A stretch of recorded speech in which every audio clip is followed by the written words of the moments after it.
All right, welcome to the 5,438th meeting of this fabulous Rotary Club. Run, Carl, run! They're seating right up in front. Good to see you today. And Nicholas Adams is going to lead us in song. While he makes his way up, a very big thank you to the Golf Committee for being in the greeting line there today. Tim Gill had a very fancy hat on if you didn't see it, so that's a good time. And don't forget to sign up for Nicholas Adams' special monthly golf outings from now to the end of 2024. Nicholas, take it away. Thank you, Madam President. Would you please all stand and join me in a song you all know, and a very appropriate song today for our speaker. God bless America, land that I love. Stand beside her and guide her through the night with the light from above. From the mountains to the prairie, to the ocean white with foam. God bless America, my home, sweet home. God bless America, my home, sweet home. Thank you so much.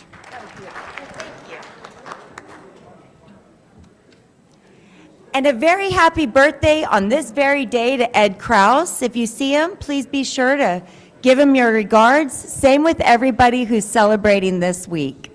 Norm, find your seat.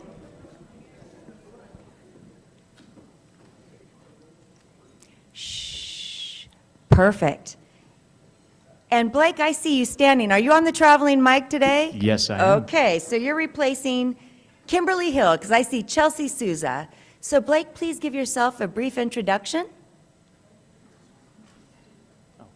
Hi, everyone. My name is Blake Ward. I'm a realtor with the agency. My sponsor is Helen Lambert. Excited to be here today. Woo! Thank you. And Chelsea? Good afternoon. I'm Chelsea Souza with Pivotal. We help foster youth create the lives that they want for themselves.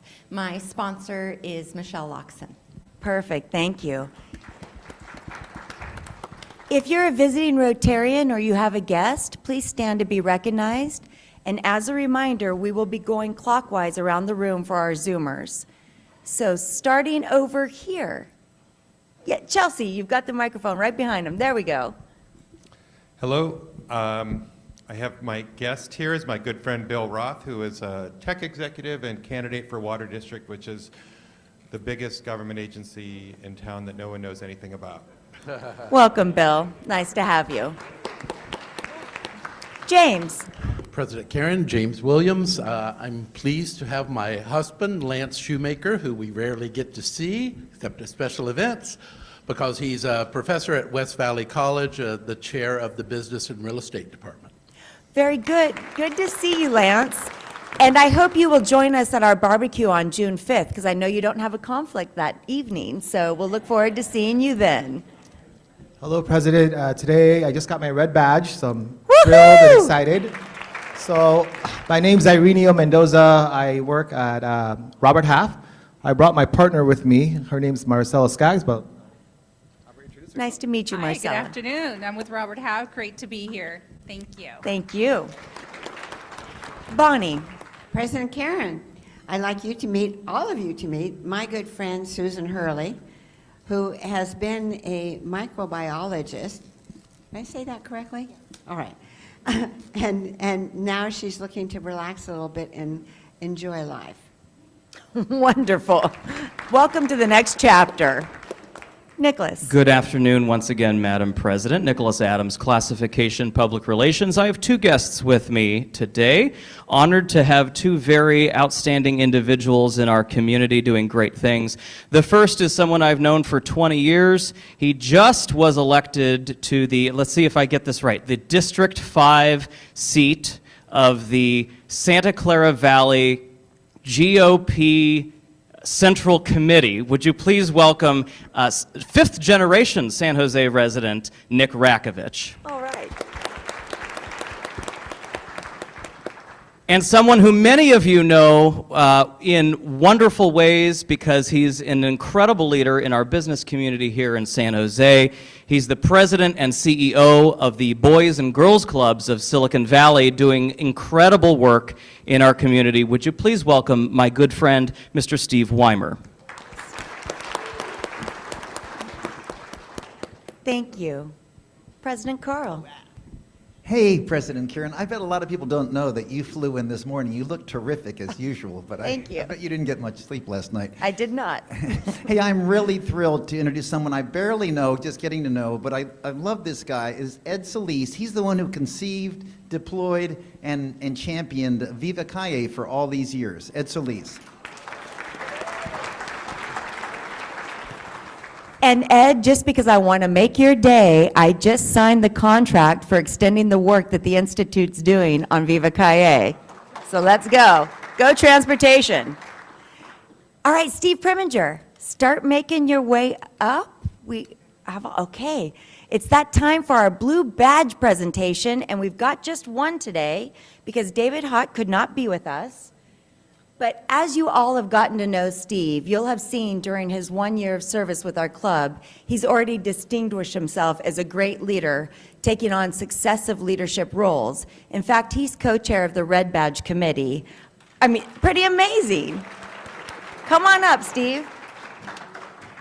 Here you go, good sir. Oh. And we can change the rod squad on you. I want to have the rod squad. Oh. Very fancy. Go Steve! All right. Thank you. You'll be great. Well, that's always fun.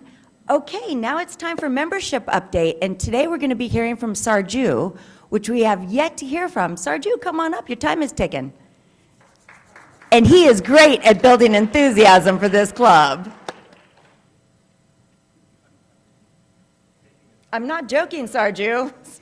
Stat. On the double, mister. All right, sorry. Okay. And you use these. It's funny that you said you haven't heard from me because I rarely hear that. Okay, so I'm filling in for Matt Bell today. I am the incoming membership committee chair, though, starting July 1st. So thank you. Please sit down. All right, so please. So our new member goal for this year, for Karen's term, is 40. The stretch goal was 55. As of today, we have 36 new members, plus 8 reinstatements. So we've got 44 additional members. So we, at the same time, I have to announce this, right? So this is good news. So yeah, we've exceeded the goal of 40. We have, unfortunately, lost 43 members in this past year for a number of different reasons. Might also include that they don't know the words to God Bless America, but we can work on that. So we're currently at a total of 395 members, which is great. That's up from where we were. We're a +1 for the year. We got 1 more month to go to help exceed the goal. So hopefully we can all help Karen do that and help us all accomplish that as well. And just to recognize our sponsors for this year, of course, so first of all, the ones in yellow, those are folks that have brought in new members just in the past month. So those are the most recent ones. But of course, number 1 on the leaderboard is Mr. Rod Duradon. If you want to take a bow wherever you are, I saw you earlier. 9 members this past year. So we are well on our way. We've got a number of folks. Please note if your name is up here, and if it isn't, please remember that bringing in new members is all of our job, and it's only going to benefit us more if we bring in folks that aren't here that should be here. So hopefully you're thinking about that, and I'm going to make sure that you're all thinking about it much more regularly. And with that, I will hand it back to Karen. Thank you. Okay, well, that was very fast. Thank you. Well, that was a pretty fast update. Thank you for that. I'm quite confident that we are on the correct path to achieve the goal, if not exceed it. So thank you all for your dedication to growing our membership. As Sarju said, it's everybody's job to share the love of Rotary. And you never know whose heart you might speak to when you talk about the joyful endeavors that we partake. So of course we have our 7 international endeavors at every club, all 46,000, work towards achieving, and then closer to home, we have our community-led endeavors as well, and we see our impact every day. So don't be afraid to share that. And Brian Adams, come on up for some mirth, please. Everybody, oh, Sarju, you didn't finish your slides. Let me get through those for you. There you go. All right. How are you, President Karen? President Karen, you are in the home stretch now. If my math is correct, which is always suspect, there are 5 weeks of Rotary left this year, 4 meetings, because we have the barbecue coming up on June 5th. So you must be feeling very good about the fact that your Rotary year is about to come to a close. But there is, we all feel it, right? There's kind of energy draining because it's been a great year, but a long year, right? And there are some indicators. By whose standard? Wait a minute. By my very low standards, there are some indicators, folks, that the Rotary year is winding down. So here are the top 10 signs the Rotary year is winding down. Number 10, President Karen is not hovering as close to the podium when others are speaking. Wait, what? Except today. Number 9, Scott McQueen no longer cares whether you paid for lunch. Doesn't care. Now Lisa still cares, but a few folks fall asleep during meetings. Apparently we've gone from the Rod Squad to the Nod Squad. Number 7, to begin our meetings, instead of America the Beautiful, we're singing The Party's Over. That's just a clear indicator. Again, folks, as a reminder, these are the top 10 signs as the Rotary year is winding down. Number 6, our members on Zoom are playing Mortal Kombat instead of watching the meetings. That's never a good sign. Number 5, Bert George is pouring $1 Chuck. Not even $2 Chuck. Bert doesn't care anymore. Number 4, Emily and Matt Robin have added red badgers to their rescue ranch. Strange. Doesn't seem right. Number 3, in a last-ditch effort to meet goals, the membership committee is placing recruitment flyers on the windshields of lions, Kiwanis, and elks. Oh my. Let's say that together. Lions, Kiwanis, and that's purging, isn't it? Number 2, past President Carl Salas has revised his email signature to less energetically yours. We're winding down. And drum roll, please. The top 10, the number 1 sign the Rotary year is winding down. President-elect Heather has moved into Gordon House. There you go. God, you are so good. That is really amazing. Thank you so much, Brian. I'm going to share those with my dad. He'll love them. Jeff Poley, come on up. So when we talk about membership and increasing the value that we can have in the community and internationally, we're going to feature some of the videos of the amazing impact we've had here locally. And Jeff Poley is going to lead us through those. So there you go. Thank you very much. I want to point out 2 of my cohorts in this project and endeavor, Mike Borer, sitting over here, and Sharad Gupta, who is not here today, but been reaching out to him because those 2 did the heavy lifting for this project. Why we're here? Well, we're here for storytelling because we want to be able to get our words and our videos beyond just the walls of San Jose Rotary. So we were given an assignment to please, let's reconnect the dollars that we're generating through Gala to the people receiving them and what they are doing with them in the community today. So let me start out by showing one of the videos that we created. It's called RAFT, Resource Area for Teachers. RAFT's mission is to help educators transform children's learning experience through hands-on education. After 30 years of serving our community, we recently began enhancing our San Jose facility. These improvements include creating a 2,400 square foot educator lab. We've acquired new machines like laser cutters and 3D printers, empowering educators to enhance their teaching methods. That means this investment also improves the students' learning experience by helping educators increase instructional time in STEAM subjects, provide more materials to facilitate hands-on learning, and promote a culture of joy in their classrooms. Thank you, San Jose Rotary, for empowering us to advance education through hands-on learning.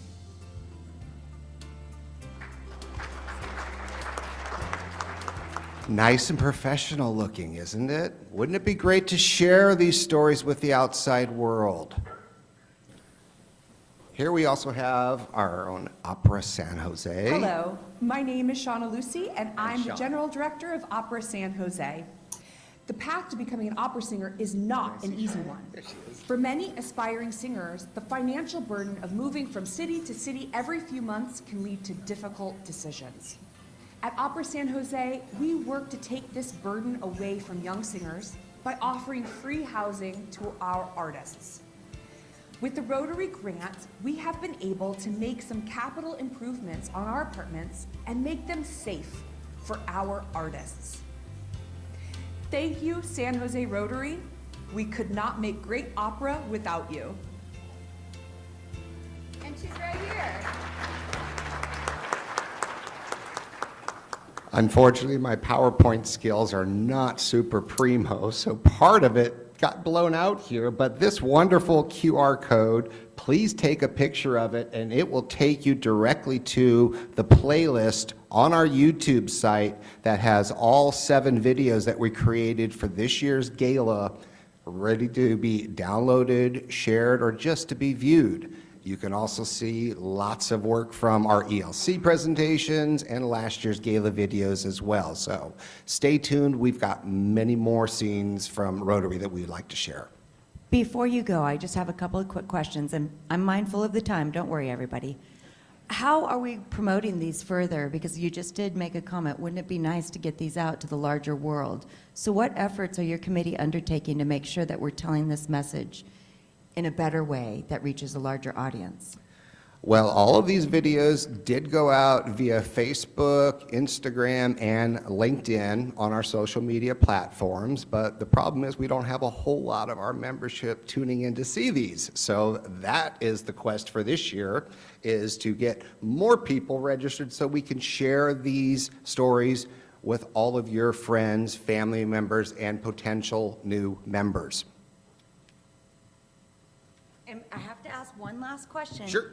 As probably the only person of this age range in the room that has no social media, with the exception of LinkedIn, how can I help tell our message without being a Facebook user or being on some of the other social media platforms? Well, I tried to come in under my 4-minute window here, but That's why I'm asking you questions. You're good. we're going to come up with ways for people that do not want to sink a bunch of time and effort into maintaining a social media profile. It's not what you think it is. There will be a much easier way to connect and push these stories out to the public than having to jump headfirst into the social media primordial ooze. The scary abyss, as I call it, the Nobody scary likes to abyss. spend a lot of time there. Just purpose. Well, thank you so much. I think that really is good storytelling, so I appreciate that effort very much. So 2 updates, 1 reminder, and 2 opportunities. So the update, look at this great picture. Now you saw, I know, you want to do a round of applause? And you saw the wonderful video that Jason put together that was screened before we officially called to order.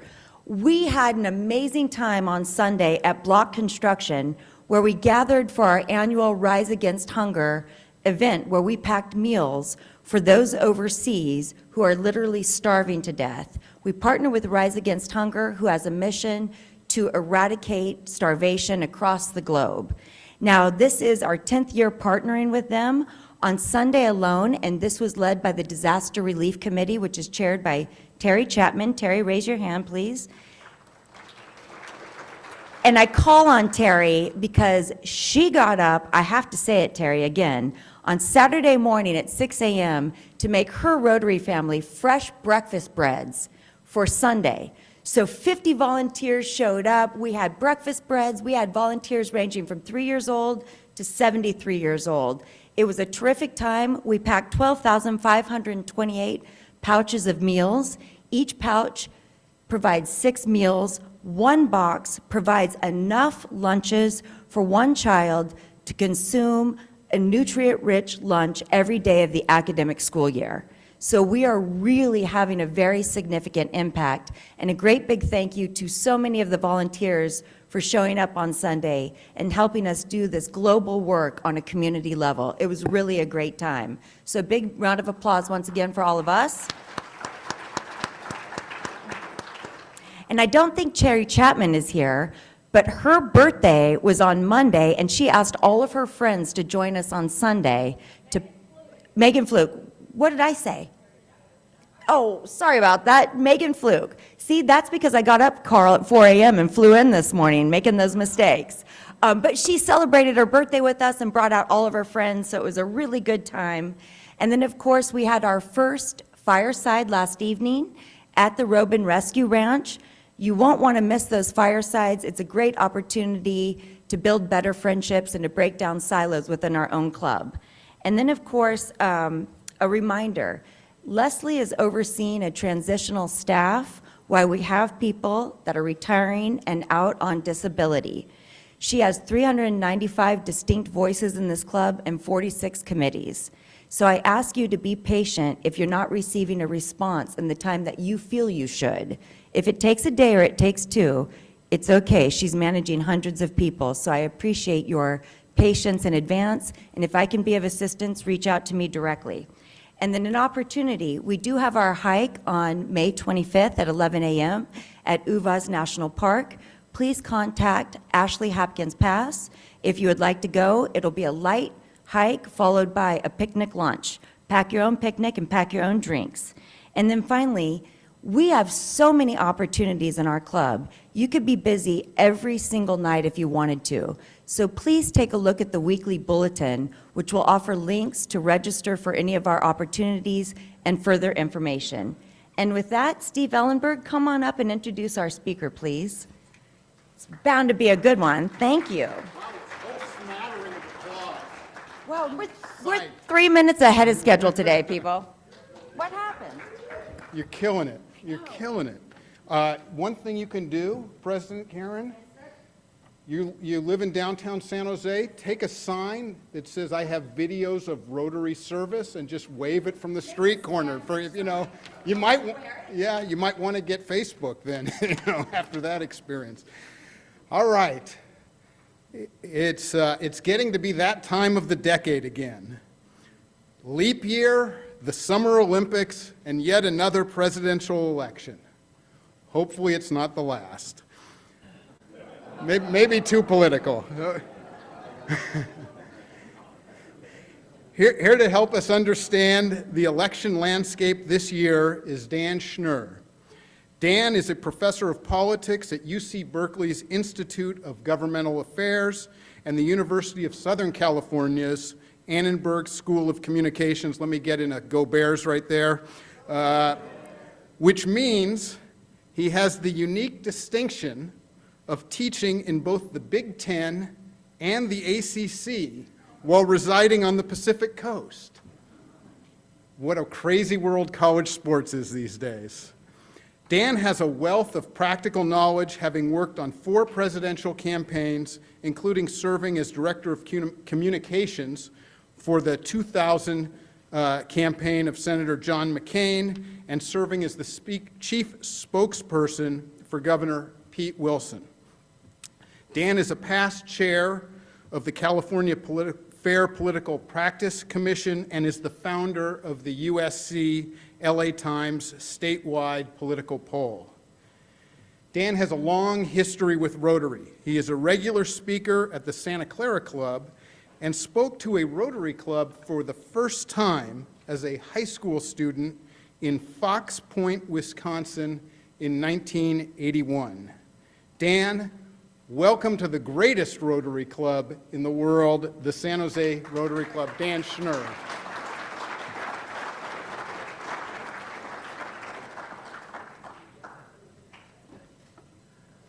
Well, thank you all so much for letting me join you today. As Steve said, and by the way, Steve, thank you so much for that very, very kind introduction.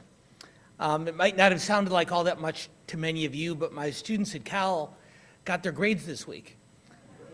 So that is the nicest thing anyone has said about me in public all week long. As Steve mentioned, I do have some history with the Rotary organization. And jokes aside, my Uncle Kerry was the president of the Fox Point, Wisconsin Rotary in 1981 when I was a senior in high school. And President Karen, he wasn't nearly as good as you are. But he did introduce me to the club and its scholarship program. And it is an open question on whether I would have attended college, let alone been able to pursue the career that I did without that assistance. And one of the things that I've always admired about Rotaries here in California, back in Wisconsin, throughout the country and throughout the world, is the extraordinary work you do to put back into your community. And so as someone who's benefited from that work and that generosity, on behalf of millions of grateful recipients, let me thank you. Give yourselves a round of applause because you deserve it. Okay. So what I realized when I was asked to speak to this organization is I realized that with people like my friend Larry Stone, okay, there's a reason you only got 98% of the vote in the last election, Larry. I can see what happened here. And two people who I know you won't boo, my good friends, Leslie Gardino and her husband, whose name escapes me at the moment. But Leslie and Carol Gardino, like Larry, like so many of you, are public servants in the truest sense. And so once again, please give my friends a round of applause also. So when I was asked to speak to this group, I realized that the kind of talk that I normally give during an election year was not going to do it here. That for a well-informed, well-educated, politically engaged group, simply regurgitating what you see on cable news and what you read online every morning was not going to do it. And so what I thought might be helpful, I could spend some time today, and I know we're going to leave time at the end for questions and comments and insults, I guess, depending on how the first part of the program goes, is rather than just rehash what we've all been seeing, what we've been watching, I thought it might be helpful to take a step back and to ask ourselves, not what's happening here, not what's going to happen. I don't know about all of you, but I gave up political predictions for good in November of 2016 and have not been tempted to ever since. But the question to me that's worth asking and worth reflecting on for a little bit of time over lunch today is, how did we get here? We sit at a time period that is almost unprecedented in our nation's history, in terms of our polarization, our divisiveness, and our deep hyperpartisanship. How did we get here? And I think it is worth taking a look back in our country's history for just a few minutes, because I think once we understand the path that got us to this peculiar place, and think about it. I don't know about you, but the first two news stories I read this morning about the presidential campaign was one candidate accusing the other of wanting to have him assassinated, and the other candidate accusing his opponent of being a Nazi. And somehow or other we've gotten to a place in our society where we don't think either of those types of things is that strange or that out of the ordinary. So how did we get here from a place where someone who happens to vote for a different candidate or register for a different party or watch a different cable news station is no longer an opponent but an enemy? How did we get here? And so what I'd like to do with the group that is only slightly older than the ones that I get to talk to at USC and Berkeley during the semester is go back into history a little bit further than they're willing to go with me. Because if you look back through the history of our two-party system, you will know that since our two-party system emerged in the Civil War era, for roughly a century, the single most reliable indicator of partisan voting behavior for over 100 years in this country, the single most reliable indication of partisan voting behavior was income. The more money you made, the more likely you were to vote Republican. The less money you made, the more likely you were to vote Democrat. And that's pretty much the way politics sorted itself out from the mid-19th through the mid-20th century. And in the mid-20th century, we began to see a slight change, which accelerated as time passed. We began to see candidates appeal to their respective parties, not on economic issues, but on social and cultural matters. And we saw candidates like Richard Nixon and Jimmy Carter begin to do this in the 1960s and 70s. But by the latter part of the 20th century, once again, we saw this trend intensify to a great degree.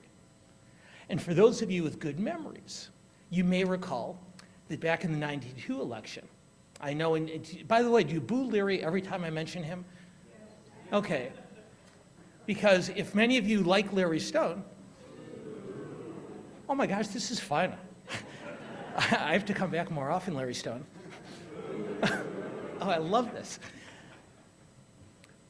What the assessor who shall remain nameless, Assessor Voldemort, boy, is in the early 1990s, when Bill Clinton first ran for president, a term emerged to describe the change that was taking place in American politics. And for those of you with good memories of that era, you may remember the term, the soccer mom. A soccer mom, and to be fair, soccer dads too, because this is a non-gender specific designation. A soccer mom, a soccer parent, as all of you remember, was a couple who lived in the suburbs and drove their children to soccer practice in their minivans. And soccer moms and soccer dads became a target for Bill Clinton and other smart Democrats in that era, reaching out to those voters not on economic issues but on social and cultural matters, like abortion rights, like gun control, like environmental protection. And what Bill Clinton and other New Democrats said is they said to these voters, they said to these suburban voters, these economically successful and therefore economically conservative but socially tolerant voters, is Bill Clinton said to them, I'm not an old school tax and spend Democrat. I'm a new Democrat. I'm fiscally responsible. And so since you can trust me with your money, instead of casting your ballot, you soccer parents, on economic issues, you instead should feel liberated to choose your candidate based on those social and cultural matters. And millions of soccer moms and soccer dads in suburbs across the country who'd been voting Republican for decades began to vote Democratic instead. Now, at the same time, the Republicans weren't just letting this happen. Smart Republicans, like Karl Rove and Newt Gingrich and others, began to target another less well-known but equally important swing voter group. And this group, for lack of a better title, we'll refer to them as NASCAR dads. And just like there are soccer moms and soccer dads, there are NASCAR moms and NASCAR dads. These are voters of both genders who tended to be more economically working class and blue collar, but more culturally conservative. And just as Bill Clinton, the New Democrats, reached out to these soccer parents, these economically conservative but socially tolerant voters on social issues like abortion and guns and environmental protection, well, Republicans began to reach out to these NASCAR dads and NASCAR moms on social and cultural issues like abortion and guns and environmental protection. And so by 2004, when George W. Bush and John Kerry ran against each other, because the shift had been so pronounced that in 2004, for the first time in the modern history, the single most reliable indicator of partisan voting behavior was no longer income or wealth.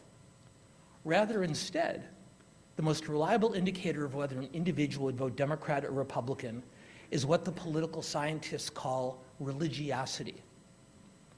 Religiosity is not the religious faith that you practice, but rather the intensity with which you practice it. And in that election, if you went to church or synagogue or religious services of any type, once a week or more, you were twice as likely to vote for George Bush as for John Kerry. And if you went to religious services once a month or less, you were twice as likely to vote for Kerry or for Bush. And over the last 20 years, that trend has accelerated. In addition to religiosity, we saw similar cultural divisions emerge on rural voters versus urban voters. More recently, we've seen those dichotomies emerge on education level. to a point where in this election, the single most reliable indicator of partisan voting behavior is whether an individual graduated from college or not. And so what's happened over the course of time is instead of the majority of voters who decide our elections, making their decision on economic issues, instead we're making them on cultural and social issues. And those are much, much more difficult issues on which to find common ground. Let me give you an example. Let's suppose that Larry Stone and I, now they're booing both of us, it's okay, Larry, are negotiating out a tax policy. And he wants to cut taxes by 4%, and I want to cut them by 8%. We cut them by 6%, and we're done. Let's say we want to increase education spending. I want to increase education by 7%. He wants to increase education spending by 4%. I get someone who's better at math than me, and we increase education spending by 5.5%. It's pretty straightforward. But how do you find that common ground? On abortion rights, on marriage equality, on the social and cultural issues that now divide our electorate in the way that financial issues never did. And the answer is we can, but it's a lot harder. That common ground is there, but it's a lot more difficult to find. There's a famous saying that Ronald Reagan popularized back in the 1980s. Reagan said that someone who disagrees with me 20% of the time is not my enemy, because that means he's someone who agrees with me 80% of the time, which makes him my trusted friend and ally. And the coda that I add to that statement with my students is I tell them someone who disagrees with me 80% of the time, like Larry Stone. I'm going to stop doing this. Somebody who disagrees with me 80% of the time isn't my enemy either. There's somebody I can work with 20% of the time. And it can be done, but it's a lot harder and requires a lot more work. And in a smartphone era, it becomes easier and easier for us to avoid that extra effort and simply set ourselves up in an ideological igloo with our favorite cable station, our favorite podcasts, our favorite websites, and talk only to people who already agree with us. People who will never tell us we're wrong, people who will never challenge us, people who will merely reinforce what we already believe and congratulate us for believing it, because we're just as smart as they are. And on those infrequent occasions when we're confronted with someone with whom we disagree, we don't handle it all that well. The Pew Research Center, which is probably the best organization for monitoring public opinion in this country, does a regular survey in which they ask Americans if they would be comfortable with their son or daughter marrying somebody from a different racial or ethnic group or a different religion. And their polling in the 2020s shows that more than 90% of Americans say they would be perfectly comfortable with that, which to me is an extraordinary accomplishment because it is unprecedented, not just in our nation's history, but in world history. Pew also asks now, they ask, would you be comfortable with your son or your daughter marrying someone from the opposite political party? And those numbers are in the roughly in the 30 percentile. So we've always resisted people who aren't like us, but we're in the process of redefining the people who aren't like us from people who don't look like us or talk like us, which is a good thing, to people who don't think like us, which is a really dangerous thing. And so what that means in this election is it means that as we watch these last seemingly endless months of the election unfold, in my opinion, by my analysis, you will see two issues determine the outcome of this election. Voters still say that the economy is the most important issue to them, but it's not as motivating an issue as it once was for the reasons we just talked about. So as you watch the next 5.5 months unfold, there are going to be two issues, and two issues only, that decide this election. And one is the issue, of course, of abortion, of reproductive rights. And the other is the issue of immigration. And I'm going to talk for just a minute about each of those two issues, and then I do want to spend some time hearing questions and comments from all of you, but let me spend just a minute or two on each of those issues. Political strategists, like I used to be, we spend our whole life looking for issues on which our parties base our most loyal supporters, agree with the undecided voters, with the swing voters in the middle of the political spectrum. That is our holy grail, an issue that can motivate our loyalists and also persuade undecideds. And in this election, both parties have one. Republicans know that most swing voters in this country would like to see a more restrictive approach to immigration policy than this country has implemented in many years. And they know that that's an issue that unites the political center with their conservative base. Democrats know that in the aftermath of the Dobbs decision 2 years ago, those swing voters overwhelmingly support abortion rights at a level that had not been the case since before the passage of Roe versus Wade, and that unites their base with the political center. So what we learn when we're working on campaigns is you very rarely change anybody's mind about anything. Some people in this room might cast their ballot this year based on abortion rights. Some people in this room might cast their ballot based on immigration policy. And I respect all of you because you're entitled to make those decisions for yourselves.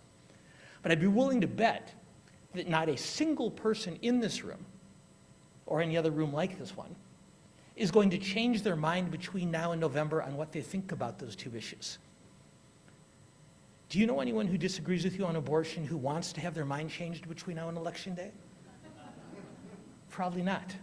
And we could make the same case on immigration. So what we'll see over the next 5+ months is two parties conducting two parallel elections almost in two parallel universes. One party is doing everything it can to convince you that you should cast your ballot on immigration policy. One party that will do everything they can to convince you that you should cast your ballot on abortion policy. And the party that alarms you more about how frightening the other party is on that issue is the party that will win in November. Now, I try to explain to my students that politics hasn't always been like this.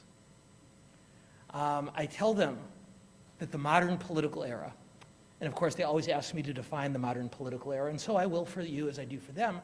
I tell them the modern political era began on July 31st, 1963. That's the date that I was born. Everything before that is prehistoric. Everything that happens after that is modern. And I tell them that politics hasn't always been like this. And I show them, in one of the books they read a terrific book called Why We're Polarized by Ezra Klein, the New York Times columnist. And in Klein's book, he talks about a survey that was done of political scientists in the 1950s that asked these political scientists what concerned them most about American democracy. And at this point in our history, shortly after the end of World War II, at the beginning of the most visible aspects of the Cold War, the majority of political scientists in America said that their greatest concern about our democracy is that there was not enough difference between the two parties, that the two parties were too similar. Doesn't seem like such a bad problem to have, huh? And so what I try to explain to my students is that, as Mark Twain once said, history doesn't repeat itself, but it rhymes. And we have gone through cycles like this before, cycles of deep division, of deep polarization, of hyper partisanship, where our country has seemed like it is coming apart at the seams and at times when it has. And we found ways to put it back together. And I think the mistake that we're making now is when we look for a path to that reunification of our country and our society, I think almost out of habit, we look to Washington. We look to our state capitals. We look to City Hall. And I don't know about you, and no offense to the politicians in the room, Larry Stone. I'm sorry. Most politicians, with a few brave exceptions, aren't leaders, they're followers. And they're not going to bring us back together unless we demonstrate to them how badly we want it and show it and provide them an example of how to do it. And to come full circle to where I started today's diatribe, this is what I really admire most about Rotary. Because what you do in rooms like this across California, across America, and in Fox Point, Wisconsin, is people of different political parties, of different ideologies, of different beliefs, who watch different cable news channels and listen to different podcasts, come together. And they're allowed to disagree in a respectful, reliable way. And what I love about rooms like these and organizations like yours is you set that example for the rest of us. And so yes, we are facing times of deep division. We are facing times of hyperpolarization. But we've made it through before. And from the times of de Tocqueville forward, those answers have not come from elected officials. They've come from what he admired most about our then young country. The fact that we gathered together in community groups like this one to set an example, not just for young people in our schools, but politicians in our capitals, to say that someone who disagrees with us is our opponent, not our enemy. And that someone who disagrees with us isn't a stupid and evil person, but rather a really intelligent, reasonable individual who just happens to have a different path on how to take on our community's most pressing problems. So keep doing what you're doing and do more of it, because the day after the election this November, we're really going to need you. Thank you very much. All right, let me give you this. You are outstanding. Thank you so much. I know we've got some questions here. Okay. Kathleen, since the microphone is coming to you first, we'll start here. And then we've got questions up here too with Finn and Gloria. Next, Kathleen. Thank you so much for that. I really appreciated that, and I like the hint of optimism and the kudos to Rotary. I just have a question. I certainly don't disagree with the issues, but does the character of the candidate have nothing to do with that? Well, it's a great question. Yeah. And for those of you who didn't hear it, let me repeat it. The young woman congratulated me on the brilliance of my presentation. She said I was absolutely fascinating. She was riveted by every word and every syllable. And ma'am, I have to tell you, I'm flattered but a little bit embarrassed. I wish she hadn't done that. But what's done is done. And she then went on to ask a really smart question, is I talked about this election completely in the context of demographics and policy. And she said, very reasonably, what about character? And what I will tell you is, for me, not only does character matter in electing our leaders, it matters more than it ever has before. I remember watching Joe Scarborough about 5-6 years ago, and he said that he had decided that for him, when it came to voting, issues were now overrated. He said, I've always voted for the candidate who I agree with more on policy matters. He said, now I've decided I'm going to vote for the woman or the man who I respect more, who I hold in greater trust, in whom I have more confidence to do the difficult but necessary things as they lead us forward. He goes, I can live with policy differences, but I've learned that I can't live without that character, and neither can I. So your question is a reasonable one. Why doesn't that figure in? And the answer is it does. It figures in for the true believers on both sides. The most ardent Biden and Trump supporters believe that character is a critically important part of their decision. But for those swing voters who don't think particularly highly of either of these individuals, it's become sort of a wash. And so what ultimately happens is, rather than making the decision between two people for whom they don't care very much, they instead decide which of these two issues is more important to them and make the decision accordingly. So my instinct is, I'm guessing, the same as yours is. Character matters profoundly. But given the state of American politics and the divisions that we now experience, it's the type of thing that reinforces existing voting behavior rather than pushing undecided voters in one direction or another. Mark. I have one comment for an excellent presentation and one question. The comment is, first, I would quibble a bit with your history, because you don't mention the impact of the civil rights movement or the Southern strategy and that how that shaped the discourse in politics. I think that preceded the Clinton campaign and that process. And you don't mention that a central part of the Clinton campaign was, it's the economy, stupid. So clearly the economy was center there. So that's my quibble. I think the history goes back a little bit farther. But my question is, you raise, I think, a very interesting point about the nature of the conflicts, and these are talked about in some of the literature as moral conflicts. where it's difficult. They're not distributive conflicts. They're not social conflicts about relationships. They're about essential values and symbols. And the way in which we overcome moral conflicts is by coming up with a common story, a common narrative that we can share that incorporates both sets of values. And we had that after World War II, as you point out. One of the reasons the parties were so similar is we had gone through a point that had created a very strong... And your question, Mark? Yes, common story. My question for you then is, historically it seems to me, and I like your point of view on this, that we have parties now that cannot come up with a common narrative. In fact, the incentives are for them to minimize the capacity to create a common narrative. And when we've overcome these problems in the past, we've done so by a change in the political structure. One party has disappeared, question, Mark? and another party has emerged. So what do you see the process going forward as a reconstitution of the current political parties, or do you think some kind of change in the fundamental political structure needs to happen for us to come back to a common narrative? Okay, so several great questions, and I'll address two of them quickly. And then we've got questions up here, too. The first here, historical correction, I agree with you completely. Like most academics, my classes meet twice a week for 90 minutes. So we tend to talk in hour-and-a-half sound bites. It was made clear to me that that's not acceptable at the San Jose Rotary. So what you got was an abbreviated version, but I agree with you completely. If you notice, I started with the Civil War era and said about 100 years forward, which meant the civil rights era was part of that shift. And Nixon and Carter were among American politicians who, in the mid to late 20th century, did begin talking more prominently about social and cultural issues. So I did not address it to the depth that I would have liked to. But your point's a good one.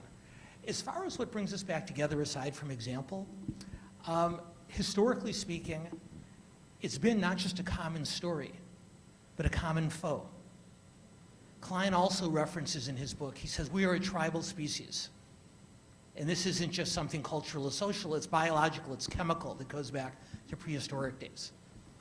And so, as you correctly pointed out, in the early 1950s, right after World War II, we'd had not just a common story, but a common foe around which to unite. The Cold War provided another. If you look at those rare instances when Congress does work together across party lines today, it's almost always, whether it's on trade policy or semiconductors or TikTok, almost always has something to do with China.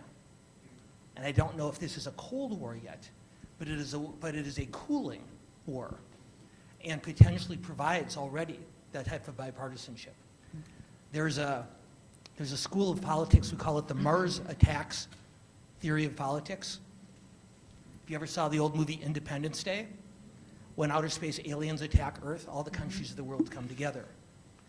So historically, it generally has been a common external foe, but you make a great point, sir. At the core, even of that common externality, is a common story. And if we can put together that common story, again, the way all of you do here, to me, that's the way we begin to move back toward a more cohesive political process. Changing the rules, political reform, can help. But ultimately, it is that common story and that common set of goals that we work toward, whether those are economic or social and cultural goals. So you're absolutely right. Okay, we have 6 minutes left. We have 6 questions. We're going to start with Dave, then we're going to go to Gloria, we're going to go to Finn, we're going to go to our guest, and we're going to round it out with Fernando. Dave. Thank you, Dan. And my question will not be about Larry Stone.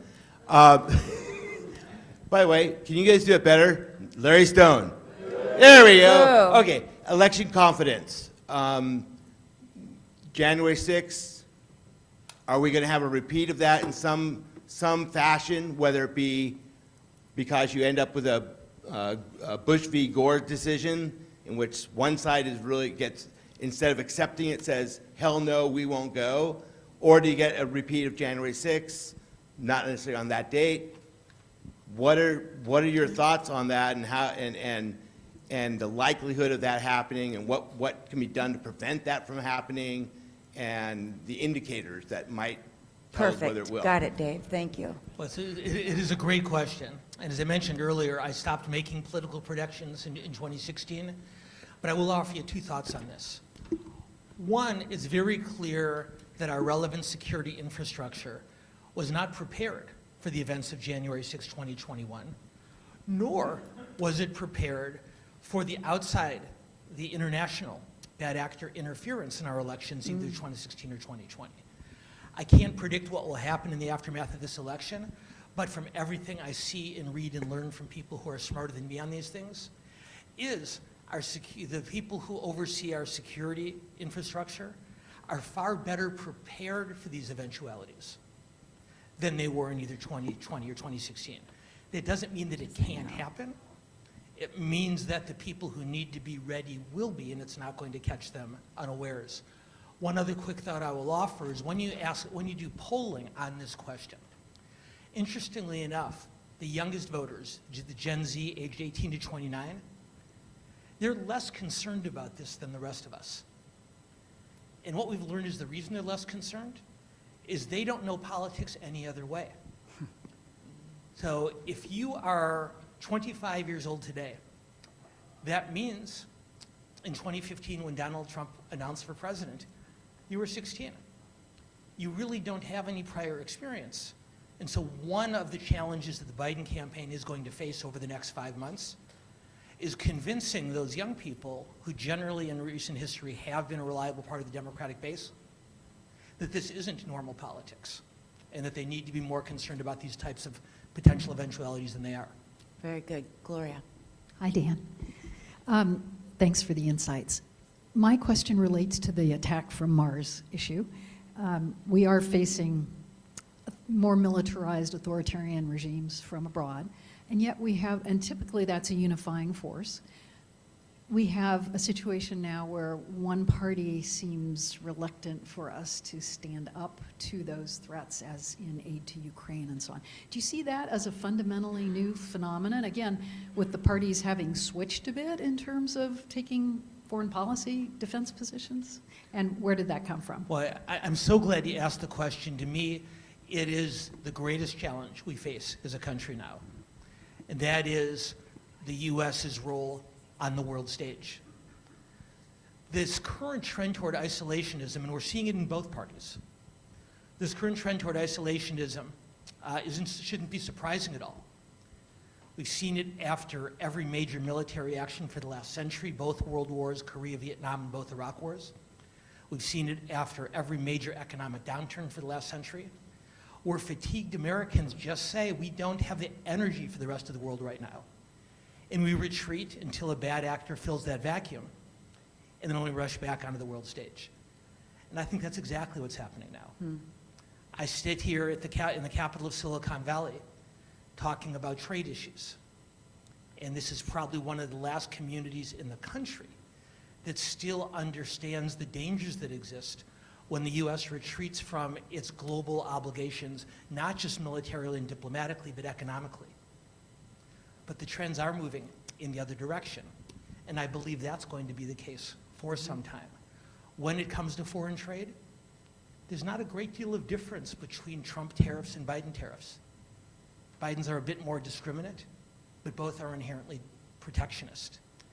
And I think one of the greatest challenges that the man or woman who is elected president in November of 2028 will face is figuring out how to convince a fatigued and reluctant American public that we do have an obligation internationally, not just militarily, but on all these fronts as well. The good news is the 2028 election is only 54 short months away. Now, he has agreed to stay for a couple minutes after, because to our guest and to Fernando, I don't believe we're going to be able to get to your questions, but he will stay so that he can answer them. Finn, last question. Yes, thank you, Dan. I'm a small businessman in San Jose, and you might not be aware of it, but business recently has dropped off dramatically. First we thought, oh, interest rates, cycle. No, now I'm beginning to think it's the uncertainty of the election, the cultural and social changes that you're talking about. Business needs stability, and that's not here now, and it'll even affect Larry Stone with what he can gather as far as money. But I wanted to ask you about this because people are actually saying that, you know, if Trump wins a couple of these lawsuits, that our president might even The question, step aside. Vin. So the question is are you aware that of what's going on right now? It's been intense, this economic downturn, and do you feel it's due partly to this instability in our election coming up? Okay. So first, I should clarify, when Steve introduced me earlier, he mentioned my work with McCain and with Reagan and with Wilson. And so the sharp-minded sleuths in the room perhaps leapt to the conclusion that, oh, this is a Republican. And I will tell you, I actually left the Republican Party more than a decade ago. I am now what we are called no-party preference voters, an independent voter in California. So I offer that in order to answer your question so it's not seen through a partisan lens. With the notable and wrenching exception of inflation, and it's a huge one, generally speaking in this country, the economy is succeeding by most traditional measures. California has the highest unemployment rate in this country. And while I have a great deal of respect for the governor and many of the things that he has done in office, I think as a small business owner, and I'm imagining there are others in the room too, it's become almost a truism that California is simply not as welcoming an environment for small business startup as many of our surrounding states. One of Biden's greatest frustrations in this campaign is he's finally figured out that trying to convince people that the economy is good when they don't think it is not a particularly adroit political message. So he doesn't try to anymore. But by most measures, the national economy is good. The inflation at this point has become almost singularly a matter of housing costs. Food costs, gasoline costs, other types of costs are coming down. So at a state level, I do think there are a number of things that the state government can be doing to make us more competitive. I give Governor Newsom great credit by looking for ways to balance the budget without additional tax increases. But to me, the concern that you raise, and it's a valid one, is more of a state and regional than a national one, much to Joe Biden's frustration. Please join me in thanking Dan. You're going to have a lot of questions. Thank you. We've made a contribution to Loaves and Fishes in honor of your time with us today.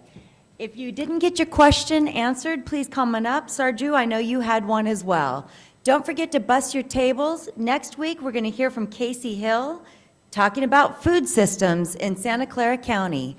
And then, of course, for my final thought of the day, and you've heard me say this before in slightly different ways, time is your most precious gift because you only have a set amount of it. You can make more money, but you can't make more time. The best way to spell love is Time. See you guys next week.